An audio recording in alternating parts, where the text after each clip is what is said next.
Most people don't know we exist, textile designers. We kind of go under the radar, and yet everything you do in your day involves us in some way, shape, or form.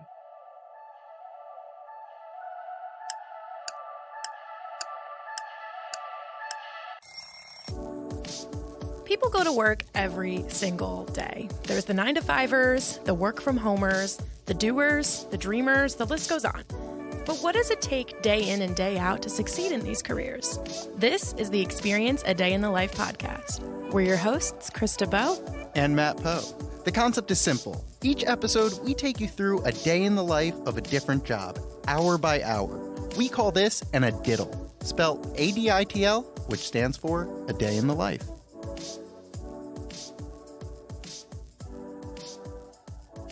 So today we're experiencing a day in the life of Lori Weitzner, who's a textile designer and owner of her own design firm called Lori Weitzner Design Inc. And she's also the author of her book, Ode to Color, which literally will just shatter your entire understanding. It's like a Bible of all of these 10 color worlds. You'll learn more about it in the episode. It's so cool. And she has a cool test that you can take online to see what your ideal color palette is. We did it. You should do it too. Anyway, you're in for a treat here because this is a really jam-packed day. She's meeting with her editor, she's meeting with her designers, and she's also working on her new jewelry line, right? So we're going to talk all about that. Plus, we're also going to learn what it took for her to get to where she is today, which is also a really big treat. Let's jump right in.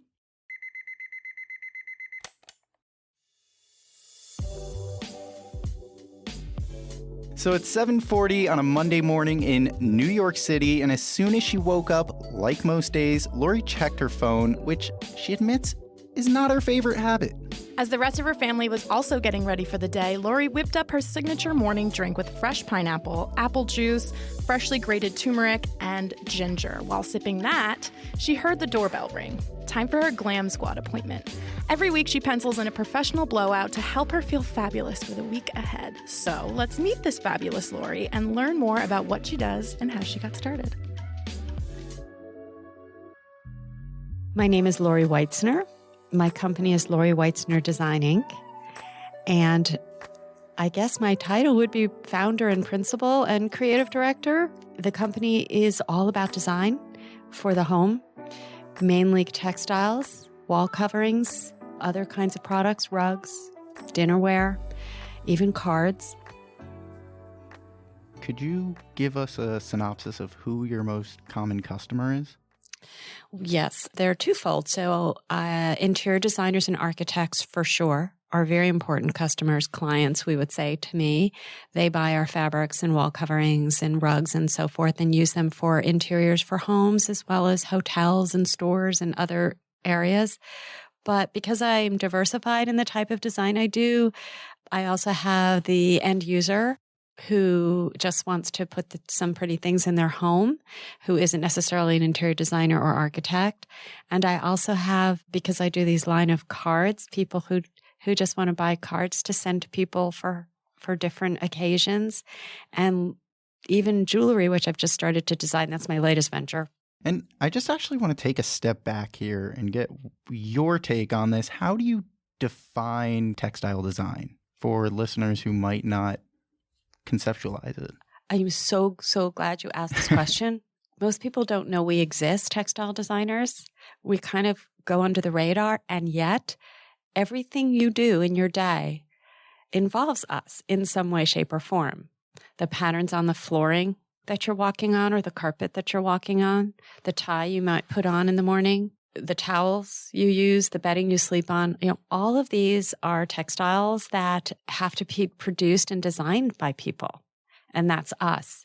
And it can be fashion, it can be home interiors, but it can also be things that, medical products. There's a broad range where we kind of live, but because we're not known, there are other areas of design that are much more known. Fashion designers are, everyone knows who they are and what they do, and graphic designers pretty much, I think, and architects.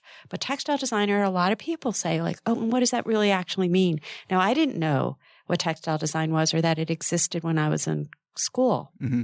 That's a great segue into where we're going next. So I want to start really with how you ended up in this industry, how you opened the door into this industry? The very beginning is I wanted to be a painter, and I applied to colleges to be a fine artist. And I ended up at Syracuse as a fine artist. And my professor asked what I was going to do to make a living when I got out of school. And I said I was going to be a painter. And he said, yes, dear, but what are you going to do to make a living? And then he actually broke my heart and told me that, number one, I wouldn't make a living as a painter. And number two, even if I was a really good painter, I wouldn't make a living. Basically, I wasn't that good. He was very honest about it. But then in the next sentence, he said, however, you should switch your major to textile design because you have a really good sense of color and composition. And I said, what's textile design? And he explained a bit about it. And then I switched my major. And luckily, Syracuse had a really strong design department where there are lots of design majors. It worked out for me. It was at Syracuse in her design course where she learned that color is infinite. It's three-dimensional, and there's so much more of a science to it all than you would expect. Textile design can be broken into two disciplines, weeding and print design. Lori says it's crucial to learn both because they do overlap.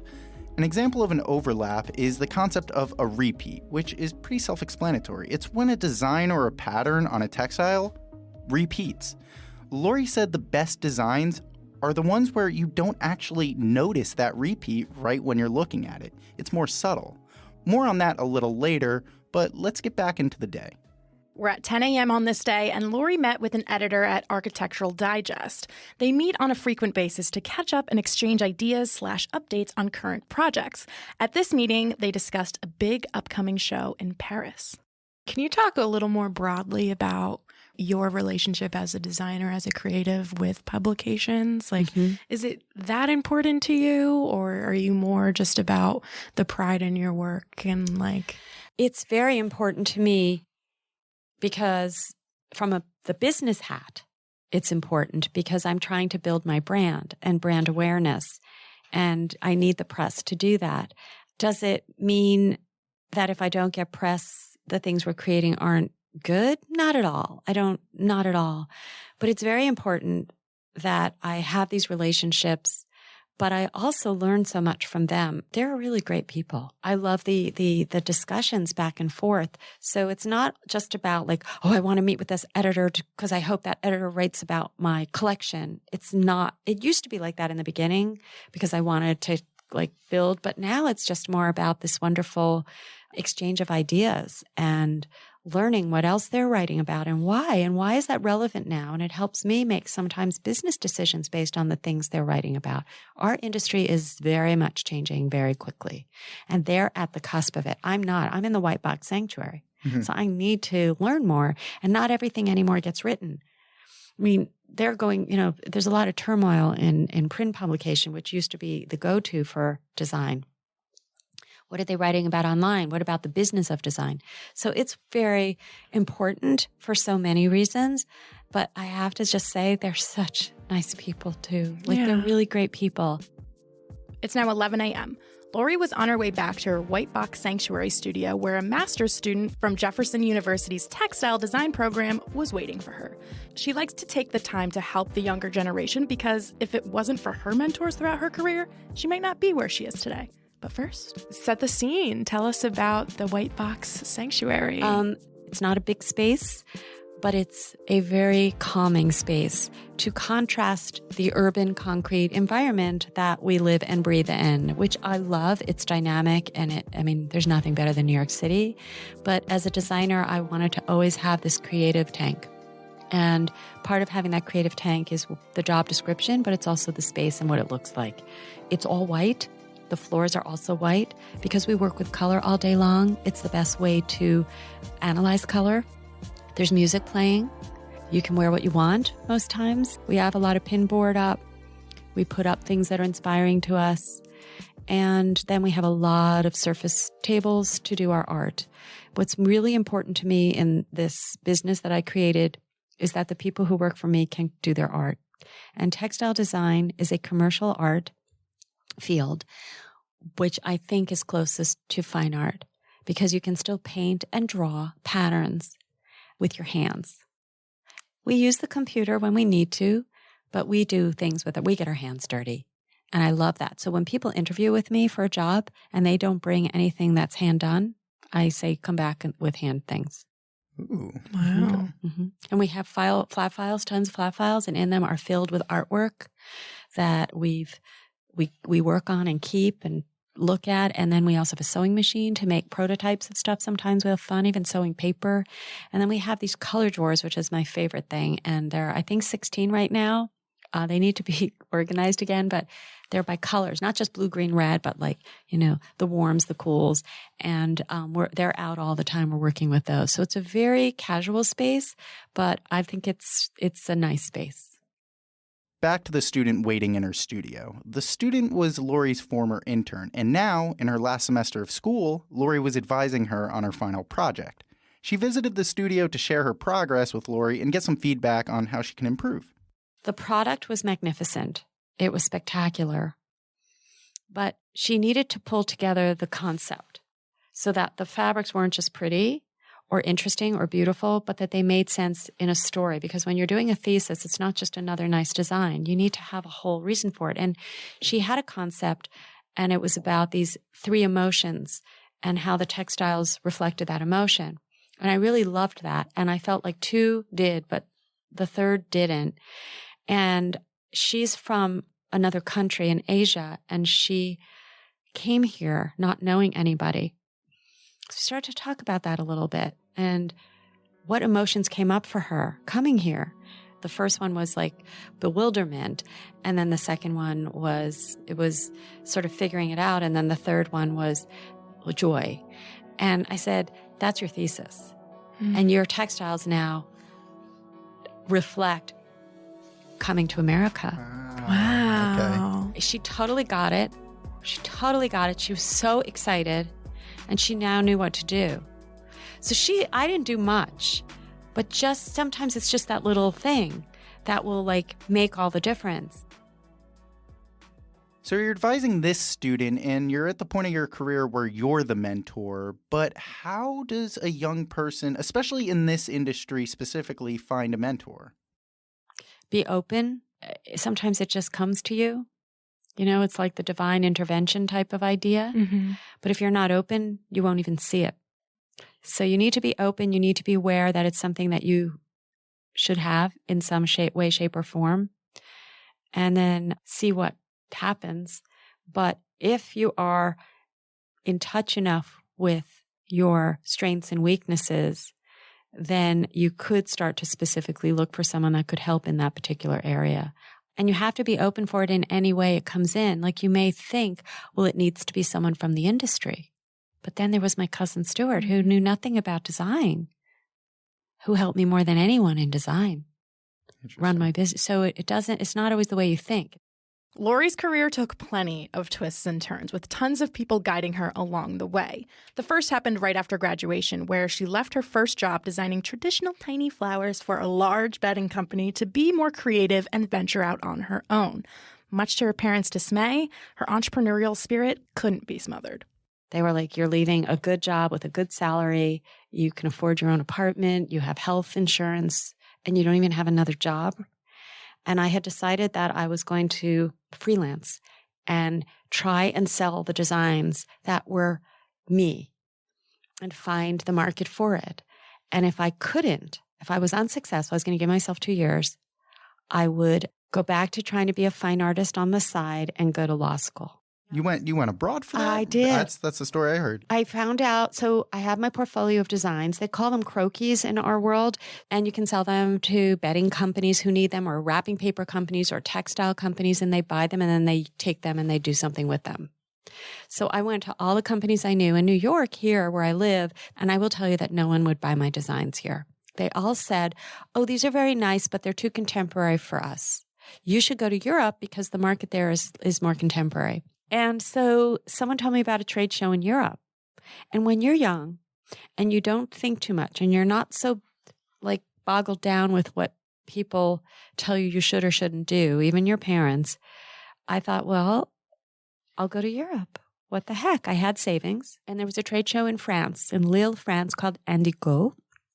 where people go and they rent a booth and they sell their designs. I went with 49 designs, many of them hand-painted on silk that I still have in my drawer, in my flat file drawer. And I barely spoke French, but enough to get by. I was the only American. I was young in broken English, and I sold most of them. Wow. Almost 49 of them? Wow. Most of them. And I sold them to Over how much time? 3 days. Wow. Now, probably I was like the cheapest one, I'm sure. I never thought to ask what other people around me in the other booths were selling their designs for. I just picked a number. So that was probably one thing. The other thing was, I was exposed to all these companies that come to you, because the one good side to a trade show is they're coming to you. You don't have to go seek them out. I was selling to European companies who were making everything from upholstery fabrics to bedding to rugs to ceramics. But what was really interesting was, in addition to selling to these European companies, those American companies who would not buy my things in America saw me at this trade show in France and bought from me. Wow. Why That's do you so think that interesting. is?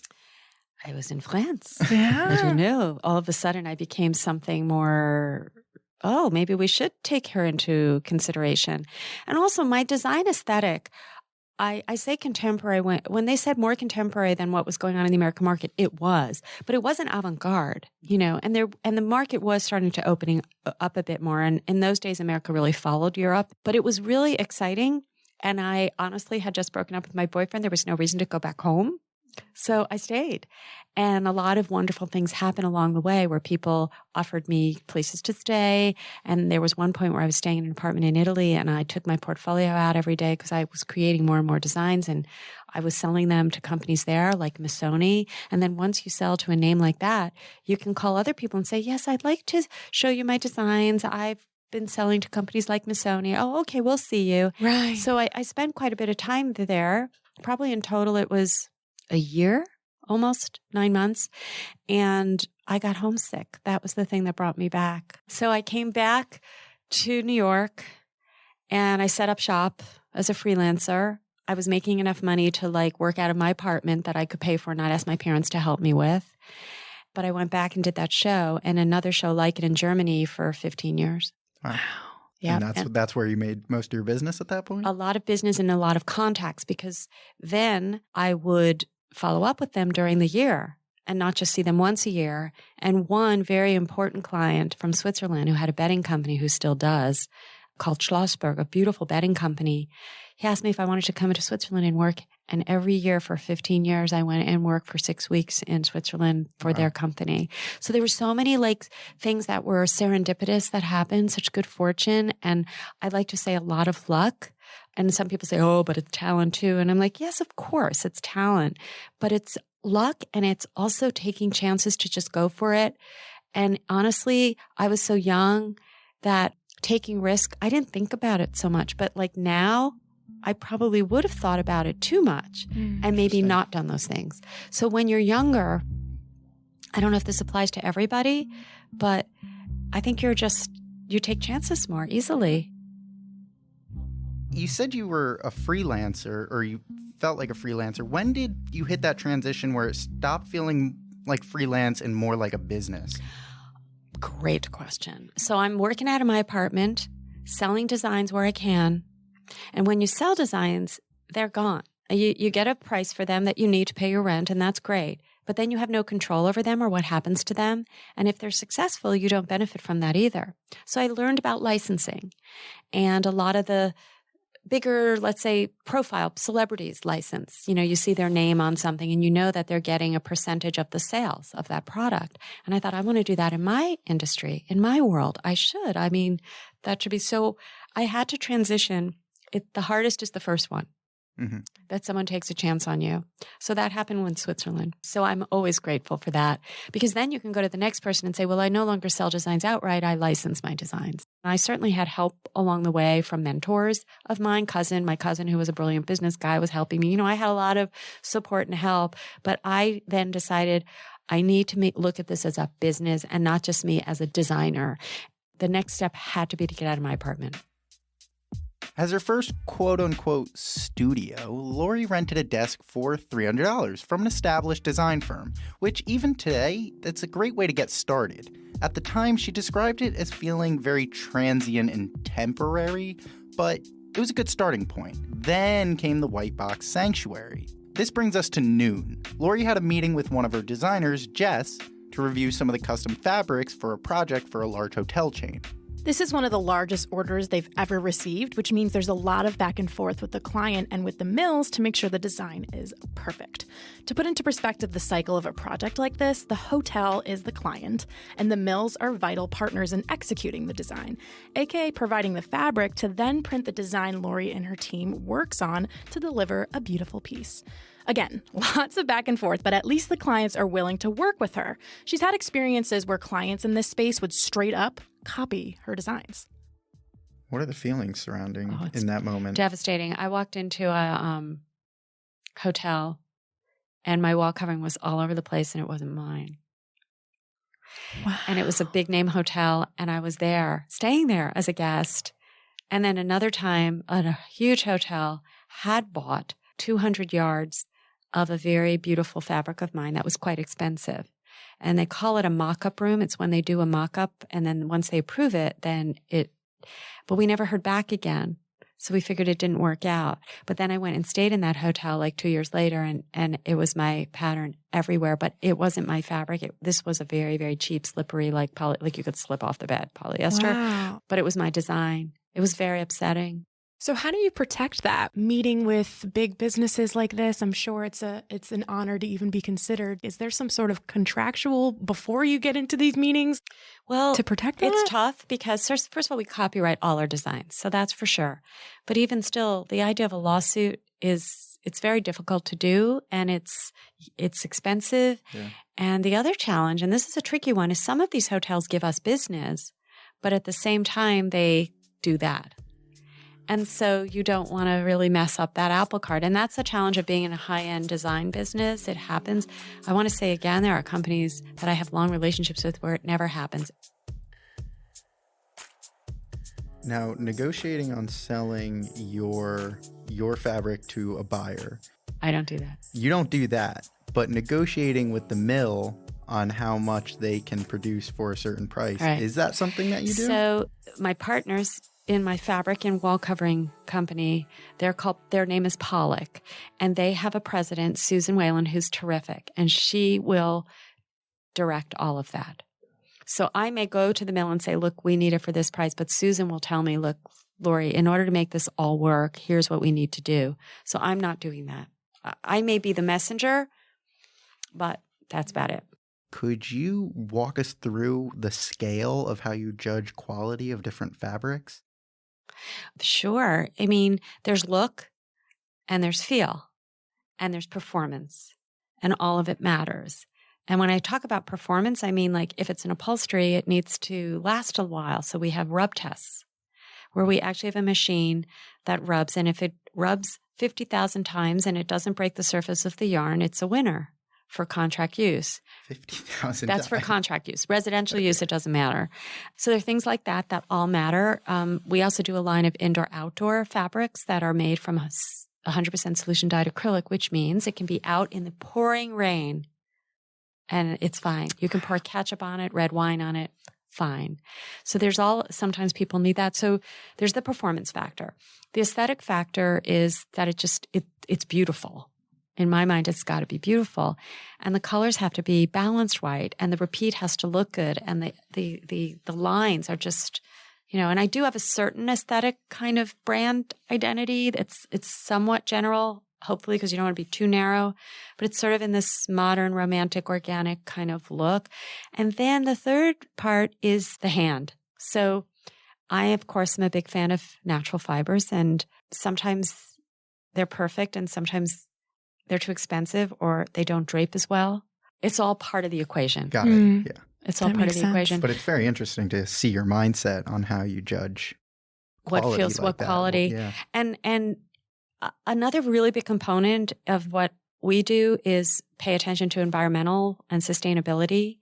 And I have a big beef in our industry because we have so many companies saying, this is sustainable. What the hell does that mean? Or this is green. This is a green fabric because it's made from recycled polyester. I've got news for you. Just because it's recycled polyester doesn't mean it's better for the environment. Perhaps it's even worse. I'm not saying it is, but it could be because the energy used to reclaim it, to break it down into, and then make it into yarn again, could be more of an imprint on the environment than something new. And we have to, it's so dangerous in our industry right now. We have to be careful of those buzzwords. In my world at Weitzner, the most sustainable is working with artisans and providing work for them and how they're treated in the mills that they're working in. And when people talk about sustainability, they sometimes forget that it's about that aspect as well, and the communities and the social aspects. So we try and do that, but we're not going to say, oh, everything's recycled and that means it's good. So every fabric or wall covering we try and make it as environmentally conscious as possible. Lori's worked with over 65 mills and artisans around the world, from Thailand, Japan, the Philippines, India, Belgium, France, Italy, and of course, America. One continent she hasn't tapped into yet, but is itching to, is Africa. Lori said one of the best parts of working with these artisans and mills is the products and the materials are made from nature, completely inherent. 12:30 rolls around, and Lori's in a meeting with one of her other designers, Rachel. They were reviewing sketches for her new jewelry line to get the perfect design, color, feel, and presentation. Lori began her jewelry line so she could work more with embroidery and beading artisans she partnered with in the past. And for 12 years, I've designed a line of passementerie for a company called Samuel & Sons. And for those who don't know what passementerie is, it is trim and tassels and holdbacks for curtains, for pillows. They're decorative elements to add detail to home products. So I call them jewelry for the home. But every time I would do it and I say, yes, it's jewelry for the home, I'd always think, oh, this would make a great bracelet. This would make a great choker. And finally I said, I keep talking about jewelry. I want to do it. They're all handmade and beaded, embroidered. They're just beautiful. And so I just started, but I don't know anything about this industry. So I feel like a child again, like having to learn, because fashion, beauty, it's a whole different thing. We've had pop-ups. We're getting more attention now. We're getting into some retail stores and museum gift stores. I have a Shopify site that you can go to. So it's starting to happen, but it's the very early days. So we will see. After giving her thoughts to Rachel, Lori had to book it to Brooklyn for a meeting with an editor of her book, Ode to Color. Ode to Color is already published, but they like to check in periodically, both on a personal and professional level. She recently gave Lori and her team an opportunity to illustrate a new book called Modern Mystic, which isn't exactly what Lori has done in the past, but she loves to expand her portfolio and has fun doing it. My editor is one of my angels. And I believe there are like angels who just sort of are there to help you along that actually aren't here on earth. And then there are those that are here. And she's one of them. This is a big time editor from HarperCollins who took a meeting with me a few years back. And it was all just an introduction to help advise me. I never in my wildest dreams thought she would be the one to do the book. But she took a liking to me, I suppose, and she didn't really like the book proposal I had given her. But instead of stopping there, she said, can I come visit you at your studio? And I said, okay. So she came to my studio and she asked a lot of questions. And after 2 hours, she said, I want to do a book with you.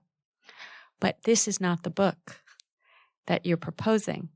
This is not at all. She said, you're trying to write the book of what you think people want to read, and not the book of what you want to say. And I'm in the studio, Lori, and you've got a lot you need to say. Oh, she's right? Amazing. She's amazing. She said, come back in a month and tell me what you want to say in a book, and don't give me another fancy book proposal. When she said that, did you have this feeling of like, I know what I want to say? No. You I had this feeling like, oh dear God, what am I going to do? So then tell me what you had to do. So I was frozen for a few days, and then I went to Blick or wherever, and I went and I thought, well, I can't do another fancy book proposal, so I decided to buy a box. And then it was what color box. So it took me another 2 hours to decide on the color. And then I picked purple. And I went back to the studio, and for the next month, I just started throwing things in this box. And I threw yarn swatches and pictures, and I started to write some quotes and poetry. And I don't know. I just like didn't think too hard because I didn't know if I had thought too hard, I wasn't coming up with anything. Sometimes when you're thinking too hard, you just have to stop and just like back up. So I threw all this stuff in the box. And by the end of the month, I looked at it and I thought, oh my God, it's organized by these color worlds. Like it's totally there. And that's when it hit me. Oh my God, this book isn't a textile design book. This book is about color. And what is color? And how does it affect us? And how do we use it? And what are the cultural anecdotes about these colors? And what does pop culture say about these colors? And how does it affect like the world at large and me personally and blah, blah, blah, blah, blah.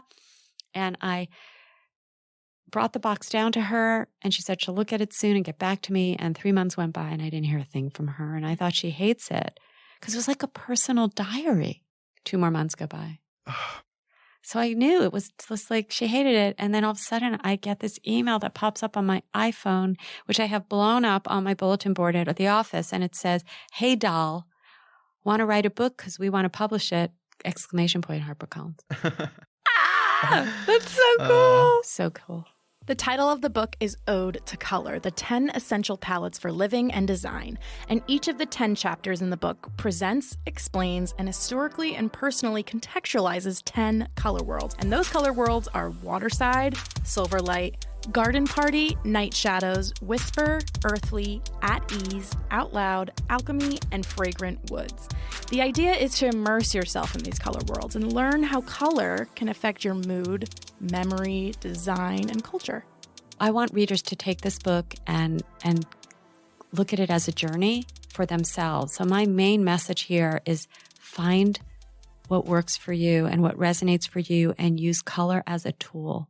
And what you need may be different from what your friend needs, from what your mother needs, from what your lover needs. And understand color synesthetically, meaning all of the senses combined. So you're not just looking at it, but you're experiencing it. And the book is an experiential book. 6 months after the book published, I created a color test. I've had over 12,000 people take this test, and it's easy to take. You go online, it's just there. It's 18 questions, but at the end of it, it gives you a result of what your color world or worlds are. This is not necessarily what you like. It's not necessarily what you already have in your home. It's color that may help you to enhance your life. So when you or anybody takes the test, the first thing is it's a marker. It's a guide. It's to get you thinking. I get a lot of emails about it. A lot of them are, example, they get earthly. Earthly is a very heavy color world. It's a lot of the terracottas and rusts and think India, those kind of earth tones. They're beautiful colors, but sometimes they're overwhelming in a space. And so they'll say, well, what do I do? I got earthly. I don't understand. And I say, well, first of all, earthly is about passion. If you get earthly, it means you've got dreams, but you're not fulfilling them. You need to start fulfilling them. And these kind of colors will help you do that because they will cocoon you so that you feel protected to be able to feel you can take a risk. So what do? Start with lighting a candle. You don't need to paint your walls terracotta. Light a candle because fire is part of earthly and it's ignition and it will start igniting you toward what you need to do. 3:30, Lori arrives back to her studio to unexpected but fantastic news. The San Francisco Craft Museum invited Lori and her team to do a pop-up exhibit of their new jewelry line next month. Speaking of museums, Lori has a wall covering of hers in the Cooper Hewitt Museum called Newsworthy, and it's made of recycled newspaper gathered from all over the world. Newsworthy is also available for consumers to purchase through her company Weitzner. Will Ferrell even has it in his home. It's opportunities like these that exposes Lori's talents and allows her to diversify her income. Speaking of opportunities, you've also worked with a lot of reputable designers and companies with different products that you've had. Can you talk to me a little bit briefly about your partnership with Jack Larson? Oh, that was a big break for me. I had come back from Europe and the European companies were all doing these wonderful things, but I wanted to live in New York. And the market in America, which had been super traditional, was starting to open up more and be more contemporary. But all the way through, there were maybe 1 or 2 companies that were always doing their own thing. That was more, I will say, timeless as opposed to contemporary. I think that's a better definition. As a textile designer, there's only one idol you can have, really, in America. There are more in Europe, and it's Jack Larson. I just loved everything he ever did, but I could never get an appointment to see him. And it would have been my dream job. But then eventually, in 3 different publications, a design that I had done for a European company was next to his design. So I ripped out those magazine articles and I sent them to him with a handwritten letter. And it said, "Dear Mr. Larson, as you can see, I am next to you in print on these occasions. I would love the opportunity one day to be next to you in person. Best regards, Lori Weitzner." 3 days later, I got a call from his assistant, Crystal. "Mr. Larson would like to see you." That's fantastic. That's fantastic. That's awesome. And I met him. He was wonderful. I was very nervous. I showed him my portfolio. He was very complimentary. And that was it. It was the end. Like, okay, well, I got to meet him at least. But then a year later, he called me because there was an opening in the studio for a job. I had been building my freelance business. I had that studio space, but it was Jack Larson. I had already started building up this freelance business more. I was going to Switzerland every year, designing the bedding. People had told me it's not the easiest place to work. And I thought, oh, shoot, what do I do here? What do I do? And so I thought about it a lot. And then I went out to lunch with a friend. And this is why it's also good to reach out to people for advice.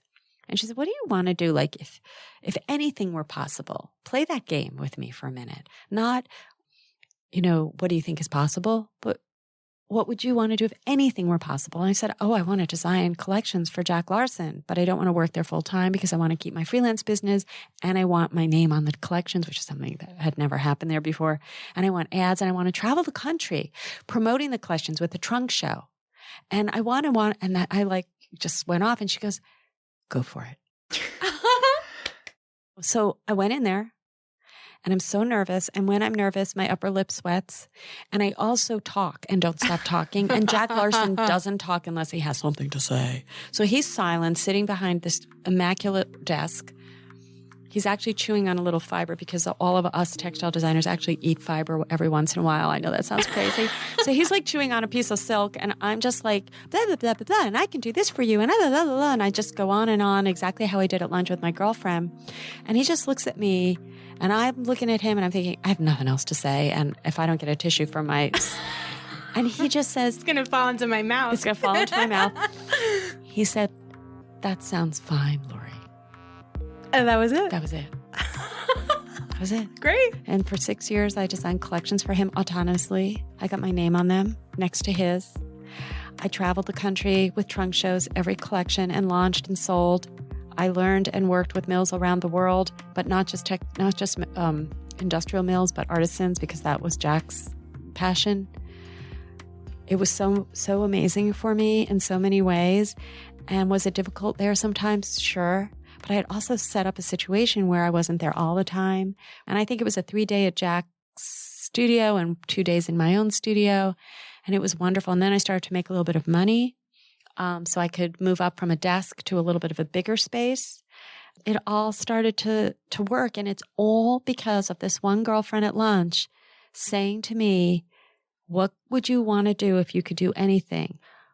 Don't think about what's possible. Just think about what you would want to do." And to allow me to do that, freefall in a way, or stream of conscience is a better way to term it, and then have the courage to go in there and ask for it.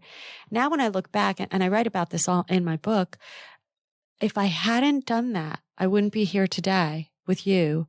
If I hadn't done that, there's so many things that wouldn't have happened. What was it that actually propelled me? And I think it was when she said, "What do you have to lose? What's the worst thing that can happen?" The worst thing that can happen is he says no and throws me out. Okay, see that through, see that happening. And what I learned is when I'm afraid of something, I actually play it out, worst case scenario in my head, and I realize that I survive it. So it's helped me in the forever. It continues to help me not be afraid to ask for things and not be fearful of rejection, because if there's rejection around the corner, it's going to be something else. It's now 5:30, and at this point, the studio is pretty quiet. Most of the designers went home already, which means this is Lori's time to play catch-up. She doesn't like to answer emails on her phone and usually doesn't have time to go through her inbox during the day, so she takes some time to respond to every email so there's nothing unread. A habit she admits isn't great because she could spend more time on this than she'd like. Lori also reviewed some color work left on the table for a Passementerie project and checked out the beginnings of artwork for their next textile collection, all inspired by Islamic architecture.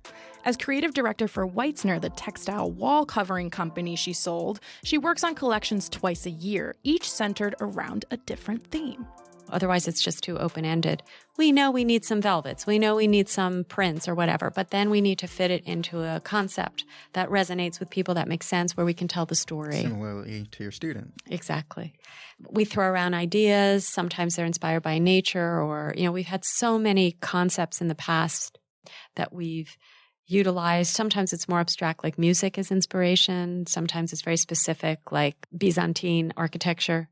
It's kind of, but we do that before we really start doing artwork. And then we spend about 3 to 4 weeks creating artwork related to the theme that will then be translated into a textile that's either woven or printed or a wall covering. So we are taking this artwork that I'm very proud to say we do by hand in the studio over a period of time with music playing. And then we bring it to the mill and say, can you do this and weave it with, make this velvet, make this part satin. So we'll take the architecture, which is breathtaking, Islamic art, the arches and the gardens and the shadow and light that play from the mosques and things like that, and take those patterns and create repeated pattern out of them. So what you can expect to see is classic forms, but done in contemporary renditions.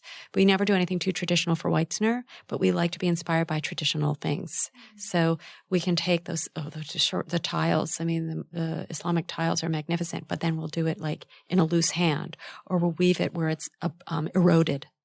Lori packed up her magazine she hadn't read yet and exited the White Box Sanctuary by 6:37-ish.